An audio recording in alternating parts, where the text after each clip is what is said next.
Hi there, everybody. Welcome to this episode of Out of Bounds. I'm John Luck with Mary Evers. It's been a while since we've been here on Out of Bounds. Some things have changed. We had the 4th of July and all that, repping the Bridgewater 4th of July t-shirt. So got that going. I'm not allowed. Soccer's back, so. It is, yep. Soccer's back today. Soccer Day. United and the Revs are playing tonight as the day we're recording this. So I'm very excited that there are multiple live sports events that I actually want to watch. So it's going to be good. One live sport that we hope is coming back is going to be football, and the New England Patriots certainly made a lot of news, signing the former NFL MVP Cam Newton to a one-year deal for relatively cheap money here, a base salary of $1.05 million, just over $500,000 guaranteed, and he can make all the way up to $6 million with incentives. So overall, when I think about the signing of Cam Newton, 4 words come to mind, especially when you talk about the Patriots: low risk, high reward. Yeah, 100%. There's the possibility that Cam Newton's not going to perform well for this team, but because we have 2 other quarterbacks, and if you want to count Brian Hoyer as a good quarterback for the Patriots, Julian Edelman too, don't forget. Right, and Mohamed Sanu was also a quarterback at one point. So the Patriots have a huge depth at the quarterback position now, but the money's so minimal that we really can't go wrong here. Yeah, we might if he ends up injured or aggravating an old injury at some point. Yeah, we might lose a couple of games because of that, but no one was really expecting the Patriots to be a huge threat this year anyways, because losing Tom Brady was such a big deal for them. Yeah, when you talk about the Patriots, the big thing for them is being among the top teams in the league, hanging up there with Baltimore, Kansas City, even Buffalo, if you want to throw that out there, because if you didn't have Cam Newton and his star factor with this team, I think they could still maybe squeeze out an AFC East championship, but they wouldn't be able to really make any damage in the playoffs. With a player like Cam Newton on the field, this changes everything. Yeah. Now, I think the race for the AFC East with Buffalo is still going to be kind of neck and neck, but if you get to the playoffs and depending on who you face maybe in the first round, I think the Patriots and Cam Newton can really make this season work. And a one-year deal, this is really a tryout tape for Cam Newton, because if he can go through this season healthy, play well, and behave. When I say behave, not really go outside. We'll get to that in a little bit, but, not really ruffling any feathers. If he can do all 3 of those things perfectly, then he could go out and get a Teddy Bridgewater type of contract for a long-term deal for a lot more money than the $1.05 million that he's going to probably make here this season. Yeah, and everyone keeps talking about that, how this is going to a prove-it year for Cam Newton, but I think a factor that people keep overlooking is the Patriots might give him a big deal at the end of this year. When he signed his contract, he did not waive the franchise tag. So Bill Belichick could theoretically franchise tag Cam Newton at some point at the end of the season. So there's a possibility that Cam Newton performs well here and stays. I especially because New England's such a competitive team year in and year out. Yeah, we don't have Tom Brady for the first time in 20 years, but we still have a whole lot of talent on that team. So if I'm Cam Newton and at the end of this year, the Patriots want to throw some money at me, I'm going to stay here, because you're not only getting a contract, but you're also in a position to win more so than he has been in the past. And even if you go with the franchise tag, that's still going to be anywhere between, $20 and $30 million? Yeah. If you're the Patriots, maybe you're better off just going year to year with a franchise tag. Obviously, it wouldn't behoove Cam Newton, because that means he'd have to really put his nose to the grindstone every single year to play for potentially a longer-term deal. But he wins out in the long run here. Now, when the announcement came down by the Patriots that Cam Newton was officially a member of the New England Patriots, first of all, Pat the Patriot had to give up his number 1. Yeah, I saw that. But there was a video put out on social media, and correct me if I'm wrong, this was probably the first time I really saw a hype video from the Patriots about a player like Cam Newton that has already made hype videos before in the past. Yeah, and I think that the common thread with the Patriots seem to be doing kind of a lot more media-wise than they have in the past. Even with just as obviously they were talking about Stidham, but letting the McCourties talk, hype up Jarrett Stidham before they signed Cam Newton. Like, even that's not something Bill Belichick would have ever let his players do in the past. Like, don't talk about each other. Like, it's not like a bad thing, but it's like we don't want other people in our locker room and to know what we're doing. So there's so much that it seems like Bill is letting slide now that Tom Brady's gone. And I don't know if that's kind of his way of slighting Brady because Brady left, that, oh, now things are a little bit freer now that you and Gronk are gone, and all you guys complained that you didn't have fun anymore, and now I'm going to let these guys do more. And I think even the social media department put that hype video together for Cam Newton. It's probably some intern that put it together, never thinking that they would want to actually put it on their page, because that's not the Patriot way. But well, they got out there, and not only did they make their own hype video, but they included some of Cam Newton's own hype video, the footage from that in there. So I think that kind of says a lot about the Patriots going all in on this season in the post-Brady era, and obviously Cam Newton himself. So one misconception about the New England Patriots is the fact that they're a no fun team, and if you laugh, you're going to get thrown off the team. But think about this: when Bill Belichick had the NFL Films team, going Big Brother on the Patriots back in 2009, there was that practice meeting that they had when they were watching the film, and Belichick said, guys, I'd like to see you celebrate. After a big play, go out and celebrate. Yeah. We've seen it in the past. You had one of the players riding Gronk like a pony. You obviously had the Gronk spike. You have Stephen Ridley knocking down the door. Slowly but surely, Bill Belichick is starting to become more of an acceptable coach when it comes to having fun. After the Patriots lost to the Eagles in Super Bowl, 52, one of the players on the Eagles said, yeah, it's because we have fun. We're easygoing. So what does Belichick do during the OTAs? He lets the team go home early from OTAs. And I think you're right when you talk about Tom Brady and Gronk kind of having a factor in Belichick's mind, because this is the start of everyone watching Tampa Bay, everyone watching New England, figuring out who's going to ultimately win in this ultimate divorce of New England.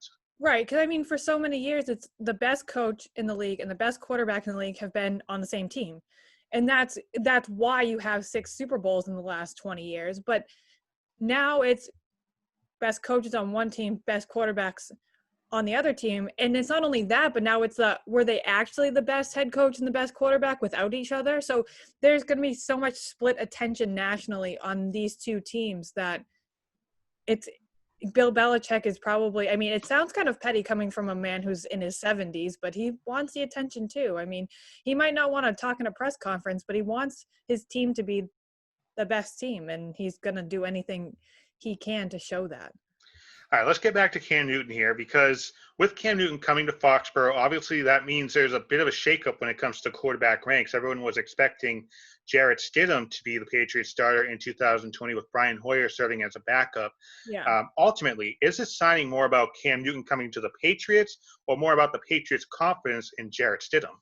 It's interesting because I think since Cam Newton has been signed, this has kind of been the ongoing narrative in the national media and local media that what happened with Jarrett Stidham to make Bill Belichick sign Cam Newton. And I don't think that this is necessarily an indictment of Jarrett Stidham. I don't think Jarrett Stidham did something wrong and now Bill Belichick wants Cam Newton.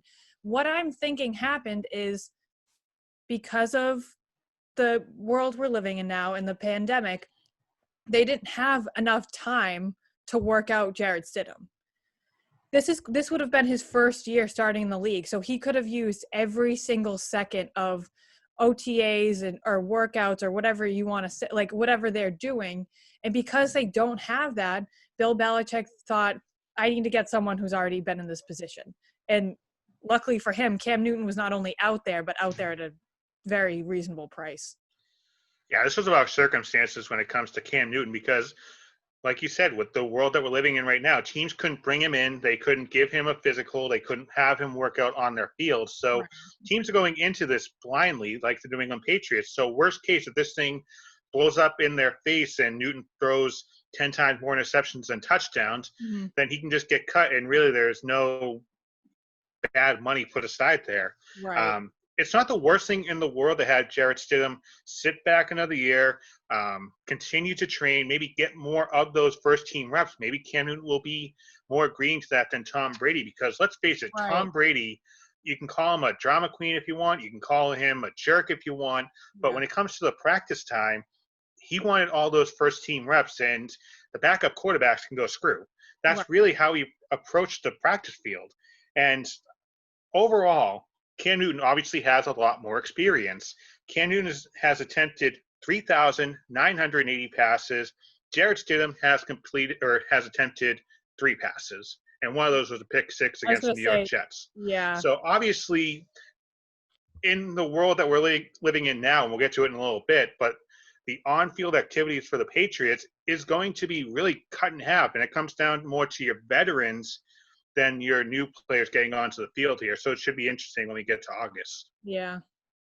And I think that and people keep saying that, oh, well, maybe Jared Stidham's still a starter. I don't believe that.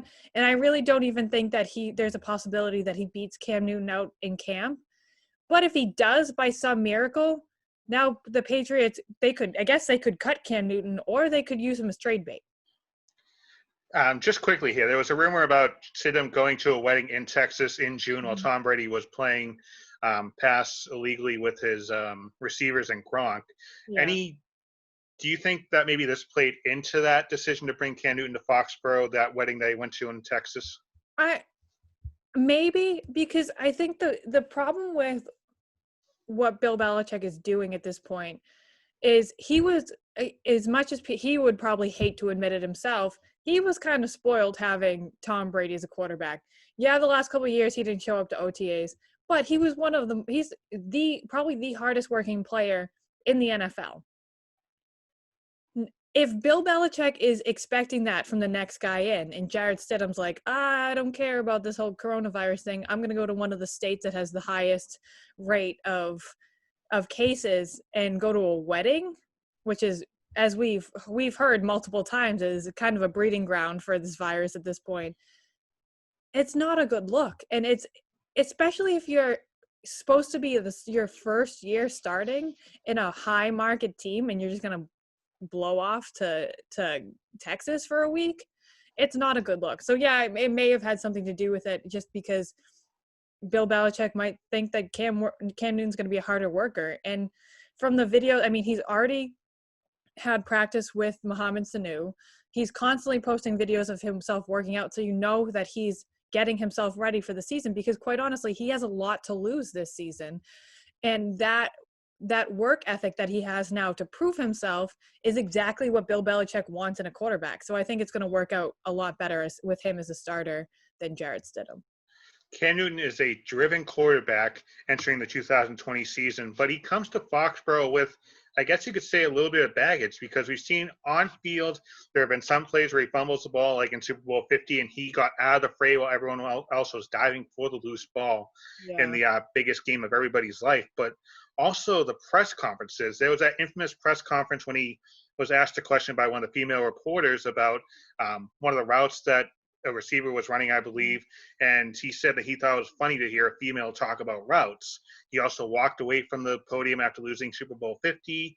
Right. And when we talk about that female reporter, the week after, the couple days after, Cam Newton was expected to apologize. Instead, he blared music in the locker room and he blew off the media altogether. So right. Obviously, Cam Newton was a younger player. He had a lot of money. He had a lot of expectations. We'll get to that in a little bit. But do we expect any of this baggage maybe to get talked about more by the mainstream media, the Boston media, as we get closer to training camp? No, I don't expect anything like that with him now. Not only because, like you said, he's older, he's more mature, but he's also been humbled by the fact that he lost his job. Like, he was a number one pick MVP in the league, and he got injured, and Carolina got rid of him. And I think coming from a place like that, I think you're more likely to be a better, I don't want to say be a better person, because I don't know what kind of person Cam Be a Newton. different person. Right. I mean, people say stupid things all the time. I said stupid things. It just happens. Unfortunately, in his case, a microphone was in front of his face when he said something stupid. And you see it all the time with a lot of pro athletes. They say things that they really shouldn't. And but I mean, it's a human trait. It's just saying things incorrectly at some point. And he was ripped apart in the media so much for all of that I can't imagine that he hasn't learned from that mistake. And as for his unwillingness to really cooperate with the press, his coach isn't going to cooperate with the press, so why should he? It's like I think so. I don't see Cam Newton's press interaction being a problem. He's probably not going to be as forthcoming with Tom Brady as Tom Brady was. He probably won't do Monday morning interviews on sports talk radio like Tom Brady did, but as long as he's winning a football game, does it really matter what he's doing with the press? Probably not. Well, in these times, we won't be meeting with the media much anyways, so maybe Right. that works out in his favor. Yeah. To talk about Cam Newton has changed as a person. Washington Redskins coach Washington football team head coach Ron Rivera said this about Cam Newton, who he coached through his entire career. He's probably about as healthy as it gets from what I've seen on video. I think he's ready to bust out. I would never bet against the young man, that's for sure. Now, he goes on to say he's a guy that's always tried to do things, I think, because he's felt the pressure. He felt the pressure of being a number one draft pick. He felt the pressure of having won the Heisman Trophy and being the number one draft pick. And he's also felt the pressure of being a black quarterback. And I think that last statement there, that maybe kind of figures into Cam Newton and how he got to this point. Coming in as the guy that really put Auburn back on the map when we talk about college football. Yeah. As you saw there, he won the Heisman Trophy, a number one draft pick.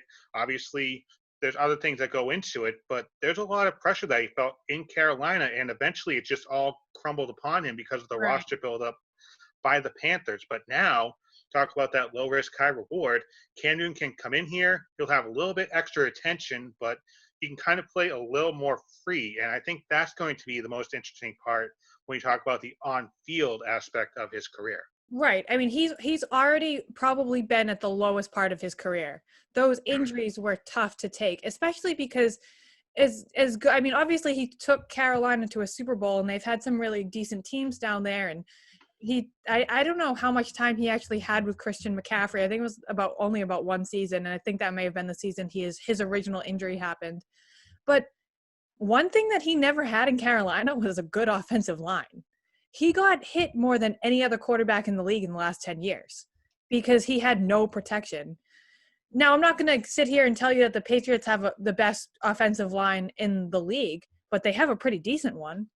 And with that extra, like all those factors you say coming into this, he had all these accomplishments, got to the Super Bowl and lost, and then his career kind of went downhill after that. With that, plus the knowledge that he's probably going to have more freedom on the field to do the things that he can do better than any other quarterback, I think that's going to make for a monster season for him as long as he can stay healthy. When we talk about the on-field play of Cam Newton, in Carolina, he had a tight end in Greg Olsen that he could go to in those dump-off situations. He's had a pretty good wide receiver in the past. He's had a good running back. But typically, defenses could plan around Cam Newton going on the run. So they could have that spy back behind the defensive line kind of hanging around, tackling him. Right. Now with the New England Patriots, players like Sanu, Edelman, James White, Rex Burkhead, and whoever they have at tight end, you know, in the long run, defenses now against the Patriots are going to have to play more honest. They're going to have to play more 11-on-11 football, and that really frees up a lot more for Cam Newton. He can go on the run. He can go between the tackles if he needs to, because don't forget, you have the starting center for the Patriots coming back from the blood clots in his lung, I believe. Yeah, it was his lung. But he missed the entire season, so now he's coming back off of a season off. So I think the offensive line for the Patriots is going to be very important, but also the surrounding weapons around Cam Newton will be just as important. Right. I also think that it's going to be hard for anyone to know what's coming from that Patriots offense, because at the end of the day, this is the first time that Belichick or Josh McDaniels really had a mobile quarterback to work with rather. So Josh McDaniels is probably sitting in his home for the last couple of minutes or last couple of weeks of quarantine, going out of his mind, being able to design new plays because he doesn't have to stick with whatever Tom Brady's either wants to do or is limited to do because. And I mean, he was 42 years old last season. He couldn't move. Like, I guess he had a couple of rushing yards last year and one QB sneak touchdown or so. But with Cam Newton, the doors are open. It's like, I can't even imagine how much fun Josh McDaniels is going to have recreating this offense, and with someone that he's a type of player that he's never been able to work with before. So I think for other teams that they're playing, they're not going to know if, well, it's Josh McDaniels' strong suit to create pass plays, or is he going to somehow become a savant when it comes to quarterback running plays? Who knows? We'll find out eventually, I guess. Well, it's going to be interesting when we talk about the dependency on Tom Brady to throw the ball because when he goes on the run, he kind of looks like a Clydesdale trying to figure out his footing. It's terrible. But I went back to 2011, which was Cam Newton's rookie year, and compared the pass attempts for Tom Brady and Cam Newton. And the differences were pretty jarring. Obviously, Tom Brady's played a few more games than Cam Newton, except for last year. Right. But going back to 2011, the difference is Brady won by 100 in 2011, 152 in 2012, 155 in 2013, 134 in 14, 129 in 15, and Cam Newton finally had more passing attempts than Brady in 2016 by 78. So Josh McDaniels is going to have a blast when it comes to trying to figure out some offensive plays for the Patriots. Yeah, 100%. Let's talk about the preseason now, because the preseason right now, it went from 4 down to 2, and there has been talks about it going from 2 to nothing. Yeah. Typically, as Patriots fans, we're used to saying the preseason might as well just sleepwalk through those games. But how important are preseason games now with the Patriots coming together with a brand new quarterback coming to play and maybe some new offensive weapons for him too? I'm one of those people that don't think that the preseason is important at all for football, especially because it's only 4 games. And for the most part, because football teams have such large rosters, they can play games against each other. Like, they can do inter-squad workouts. And now it's not the same as playing another team, but with the Patriots, they lost a few key players from last year, but they have a pretty decent defense. So I think if they just cancel the preseason altogether, like the Players Association wants, I don't see the Patriots being that much of a struggle, because if the defense gives their offense everything they've got, they might actually learn a lot and be able to make some changes that they need to just playing themselves. I think realistically, the Patriots need a preseason game just to get into the football mentality of competing against the clock, because when you have those inter-squad matchups, if you have a delay a game that sets you back 5 yards, it's one thing if it's against your own team. It's another thing if it's against another team. And just to get kind of that hurry-up offense, because that's a quiet thing about the Patriots offense that people don't really think about. The fact that they can string together 3 or 4 plays inside of, maybe 10 seconds apart, which is really important. And that's how Tom Brady succeeded last year. Yeah. So now with Cam Newton at quarterback, how many wins will the Patriots have this season? The over-under has gone back and forth depending on what football money interest site you look on, between 8.5, 9 wins. So over/under 8.5 wins for the Patriots in 2020. I say over. I think that they're going to have a winning season with probably 9 or 10 wins. It's funny because last year, the wild card spot in the playoffs was a death sentence for the Patriots, but this year I think it's like the goal, because you really don't know what is going to happen. But if Cam Newton is healthy, I can see him going on a good run. And obviously the Bills are going to be hard to face in the AFC East, but the Dolphins and the Jets still just don't seem like, I guess the Dolphins have Tua now, but who knows if he'll stay healthy, because his last season was injury prone too. So I still see the Patriots getting about 10 wins and making the wild card. Yeah, I go around the 9-10 win mark as well. They have a really tough schedule when you talk about week 4 to week 10. And let's not forget that the first 5 weeks of the season, the Patriots have to change time zones. They go from Right. Foxborough to play Miami to Seattle, back to Foxborough for a game against Vegas, out to Kansas City, back to Foxborough for Denver, and then they have to play the San Francisco 49ers after a bye week. So there's going to be some tough games coming up. And then let's not forget about Baltimore and Houston as well. So Cam Newton really has some tough times cut out for him. Yeah. But who knows? This is what that 1-year contract could do. Could mean a lot more money for number one. Yeah, really could. And that I know I forgot that the 49ers are coming here this year, and that's going to be a very interesting game because I think that's going to be Jimmy Garoppolo's prove yourself game, because he's going to be, hey, Belichick, you could have had me years ago, and now you're scrambling at the quarterback position. So that's going to be a really interesting game. I can't wait for that. Let's just hope we can eventually get to this point, actually get football on the field. Right, yeah, exactly. We'll talk about that at a later time, but that's all for this edition of Out of Bounds. For Mary Everett, I'm John Luck. Thanks for watching.